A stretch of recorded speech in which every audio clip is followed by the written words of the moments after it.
Hey there. Welcome to Freedom by Design. Anywhere is possible through e-commerce. This is a Listing Studios podcast where we're going to flip the script on what work and freedom can look like. Have you ever dreamt of building a business that lets you do life your way?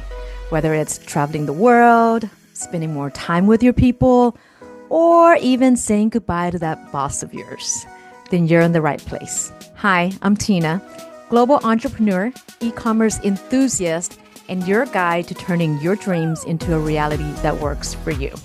Here, we're diving into creative strategies, real-world tips, and share stories that will inspire you. So go grab a coffee or wine. I'm not judging. Let's get comfy and let's talk about how to design a business and a life that you're obsessed with. Let's get started. Hey there. Welcome back to Freedom by Design, Anywhere is Possible through e-commerce. I'm Tina, your host, and today we're going to dive into a topic that so many people who want to sell physical products get stuck on, and that's finding the right product to sell. This is going to be a really fun episode, so grab your pen and paper and let's get started. I know firsthand how overwhelming it can feel choosing the right product to sell, especially when you're just starting out. You're thinking through endless ideas, second guessing yourself, and wondering, what do I even sell? Will people actually buy this? Or, gosh, I just want to sell everything. Oh man, I've been there. So, this episode was inspired by a conversation that I had with one of my best friends, Emily, who visited me a few weeks ago. Emily and I go way back, over 20 years. We first met when we worked together at Dell Financial Services, based in Austin. And from the start, we just clicked. We can talk and laugh for hours, and we never get bored. I love that she's incredibly smart and she just gets it, whether it's business, life, or just like the random things. She's one of those friends where we can just pick right up where we left off, no matter how much time has passed. We talked about so many things: life, kids, friendship, her career at Dell, and of course, listing studios. So the conversation started like this. I already knew that her dad was a successful entrepreneur, a very well-known architect in Mexico who's done really well for himself, and her brother always chasing the next side hustle. They've been wanting to start a product-based business, but are completely stuck on what to sell. So I asked her, what exactly is making them feel stuck? She said, well, honestly, they just don't know much about the space. And they know they want to sell something, but they have no idea where to start or even what product to sell. So I asked, well, if I was to give them free, valuable information, like what would be the most helpful? A checklist, an ebook, maybe a step-by-step guide? And that's when she said something that made my light bulb go off. She said, if there was a quiz that could help us figure out what kind of product we should sell, that would be so much fun, and even I would take it.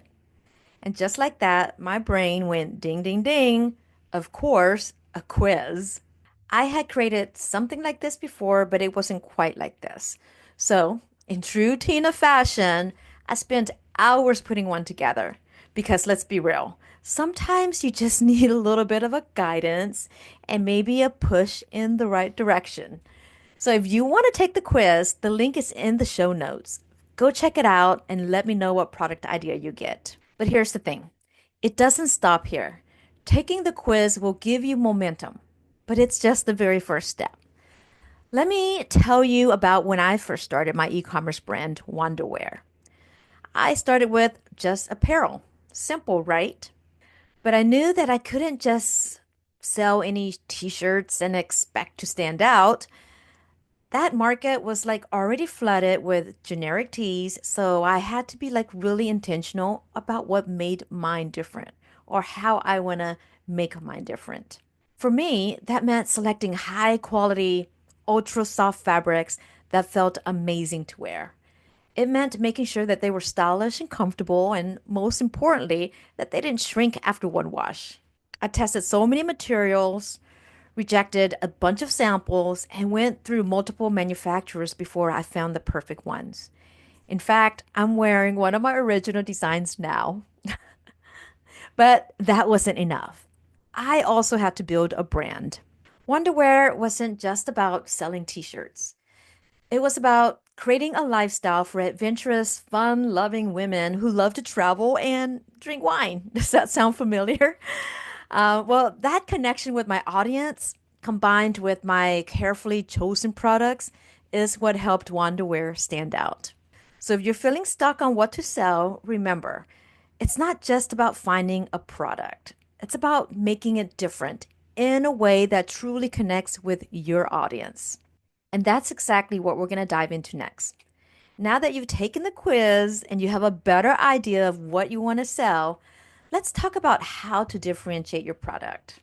In this episode, I'm going to share with you 11 different ways to differentiate your product and the companies that killed it by doing so. The first one is improve the design or the functionality. Sometimes just a small tweak to a product can make a huge difference. Take Stanley Cup, for example. Their tumblers have been around forever, but when they made one simple change, adding a handle and making sure that the base fit in a car cup holder, it blew up. Suddenly, everyone had to have one. You remember this, right? Last year or so. It wasn't that the product itself was new, but they made it more convenient, and that's what set it apart. So ask yourself, how can you make your product just a little easier, more user-friendly, or better than what's already out there? The second way to differentiate your product is to upgrade the materials or the ingredients. So people notice quality. If you can make something feel better, last longer, or more sustainable, you'll instantly stand out. So look at Allbirds. They didn't try to compete with Nike or Adidas by making another performance sneaker. Instead, they made insanely comfortable shoes out of merino wool and eco-friendly materials. So while writing and researching for this podcast, I had to research for myself what merino wool is. Here it goes. Merino wool is a natural fiber obtained from merino sheep. Now, they're known for being softer, finer, and less itchy than regular wool. It's highly valued in clothing and textiles because of its breathability, moisture wicking properties, and temperature regulation, meaning that it keeps you warm in the cold and cool in the heat. Now, they have a loyal customer base that's willing to pay more because they care about what's in their shoes. So, could a simple upgrade like better fabric, eco-friendly packaging, or higher quality ingredients be your edge? Think about that. Now let's move on to the third way you can differentiate your product. Target a niche audience. This one is huge. So instead of trying to sell to everyone, which I preach about all the time not to do, what if you focused on one specific group and made them feel like your product was made for them? Look at Glossier. They didn't try to compete with the big beauty brands that were selling to everyone. Instead, they built their brand around minimalist skincare and makeup for ding ding ding millennials and Gen Z who love that no makeup look. And guess what? That niche audience became obsessed and turned into a cult brand. So think about it. Who would love your product if you market it just for them? Okay, moving on to the fourth way. Creating a unique brand story and experience. This is where branding really comes into play. People don't just buy products, they buy stories. A perfect example, Liquid Death. It's literally just water in the freaking can. But instead of branding it like every other bottled water company, they went hardcore. Skulls, tattoo style designs, and an edgy tagline, murder your thirst. They made drinking water cool, and now people love the brand just as much as they love the product. So what's your story? How can you make people feel something when they see your brand? Moving on to the fifth way to differentiate yourself. Bundling or pairing your product with something complementary. People love perceived value. Now, if you can package your product in a way that makes people think, oh wow, I'm getting so much more for my money, then they're way more likely to buy. Look at Peloton. They don't just sell a bike, they sell a membership that comes with live and on demand classes, like a built in community, which is like an entire lifestyle. That's why people spend thousands on their bikes. So it's not just the equipment, it's an experience. We personally own a Peloton. And I, especially during COVID, used a lot of like their apps for like their exercise classes because a lot of their instructors have just hooked me in over the years. And so we continue to pay for our monthly services. But yeah, so think about this. How could you bundle your product with a freebie?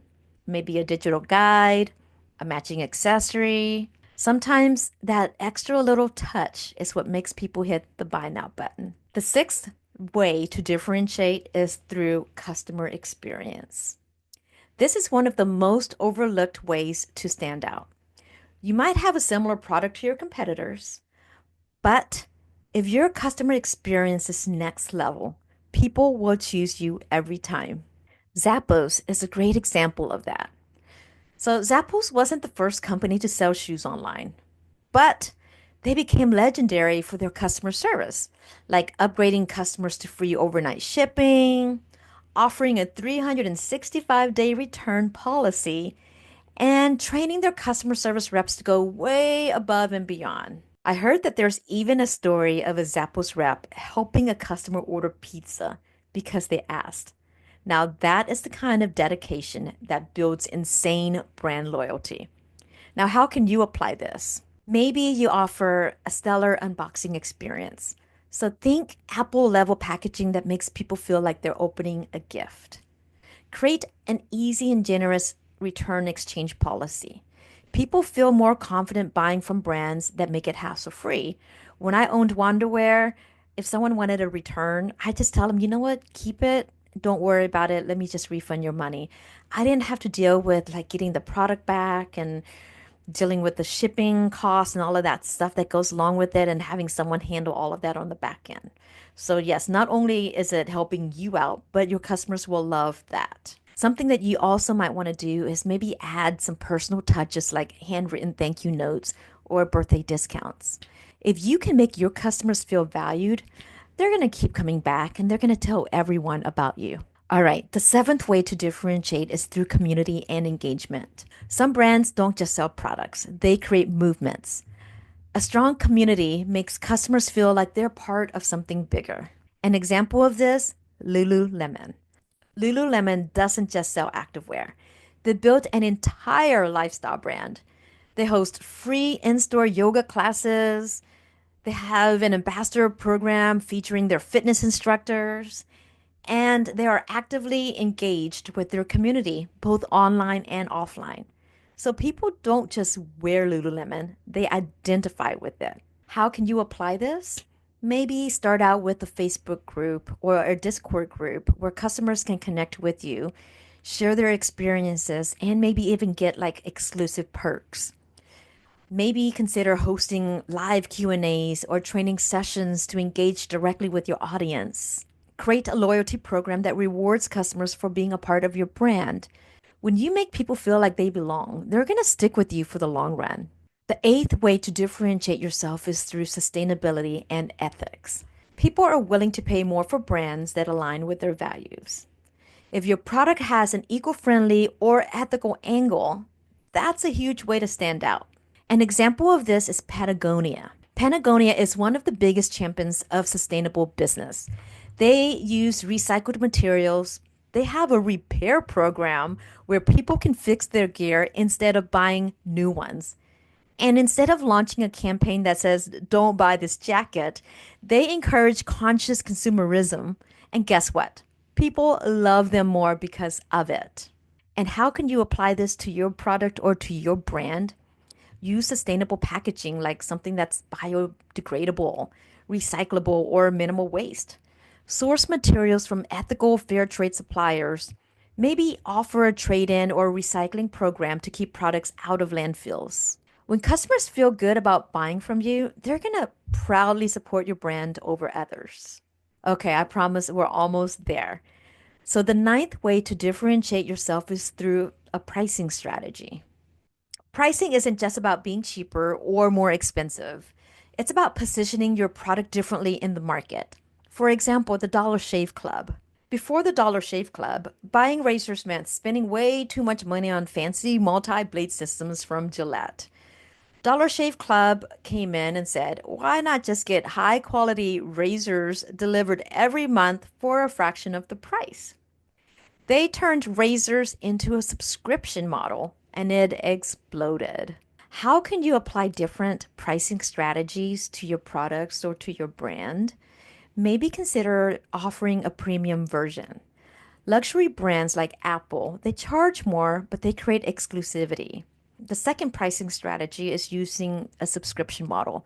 This works great for consumables like coffee, supplements, or skincare. Another way to implement a different pricing strategy to your product or for your brand is to consider introducing a budget friendly alternative. So if your competitors are premium priced, you could be the high value but affordable option. Sometimes just changing how you price your product can make all the difference. The 10th way to differentiate yourself is through personal branding and a founder story. People buy from people and not just from companies. If your story is compelling, it can be your biggest advantage. For example, Sarah Blakely from Spanx. Sarah Blakely didn't have a background in fashion. She was selling fax machines door to door. One day, she got frustrated with the pantyhose that was rolling up, so she decided to cut off the feet of a pair and created her own shaping undergarment. That's how Spanx was born. She took a personal struggle, solved a real problem, and turned it into a $1 billion brand. Now, how can you apply this? Share your origin story. Why did you start your business? What problem were you trying to solve? Be authentic, show some behind the scenes moments, struggles, and even wins on like social media. Let people see you. Don't just hide behind the brand. Instead, connect with your audience personally. Your personal brand story can make people trust you. And because of that, they'll feel connected to your brand in a way that no competitor can copy. Last but not least, differentiating through unexpected marketing. Sometimes it's not just about the product, it's about how you market it. Example, Duolingo did this on TikTok. Instead of boring ads, Duolingo took their green owl mascot and made these hilarious, unhinged TikTok videos. It had nothing to do with their language app, but people became obsessed with their content. The result? Millions of views and a massive boost in brand awareness. Now, how can you apply this? Use humor or memes in your marketing if it fits your brand. Create relatable content that entertains and educates. Maybe try something unexpected, a bold campaign or a viral challenge or a unique brand voice. Sometimes differentiation is all about personality. At the end of the day, differentiation is what turns a product into a brand. It's not just about selling something. It's about making people feel like your product is the obvious choice, whether it's through design, materials, community, sustainability, or even the way you tell your story. What truly matters is that you create something that stands out. And the best part, there's not a one size fits all approach. You get to choose the strategy that fits you, your brand, and your audience the best. So maybe your edge is in your customer experience. Maybe it's in your bold marketing approach, or maybe it's the unique way you connect with your niche. So ask yourself, what's going to make people stop scrolling, make them pay attention, and say, this is the brand for me? If you haven't already, go and take the quiz. Find out what kind of product makes sense for you, and then start thinking about all the ways that you can make that product or your brand different. That's it for today's episode. That was a lot of information I dropped, but I hope that it got your wheels turning on how to build a brand that truly stands out. And look, if this episode sparked an idea for you, DM me on Instagram at Listening Studios. Let me know because I would love hearing what you're working on. In the next episode, we're taking the next step. That is turning your product idea into reality. But before you jump in, you need to make sure that it actually makes you money. We'll talk about understanding the numbers, breaking down the costs, profit margins, and whether your product is worth pursuing. This is where smart decisions happen, so don't miss it. Hit subscribe so that you don't miss an episode. And if you enjoyed today's episode, please leave a review. It helps me so much. Until next time, keep taking action, keep building, and remember, freedom by design is possible. Thank you so much for tuning in. I hope that you're feeling inspired and you're ready to take the next step towards building a business and a life that truly excites you. If you loved this episode, I'd be so grateful if you'd subscribe, leave a review, or share it with someone who could use a little extra motivation today. Don't forget to connect with me on social media or check out our website at listingstudios.com. Check out the resources mentioned in this episode, and you'll find all the details in the show notes. Until next time, keep dreaming big, taking action, and designing the life that you deserve. Remember, anywhere is possible through e-commerce. I'll catch you in the next episode.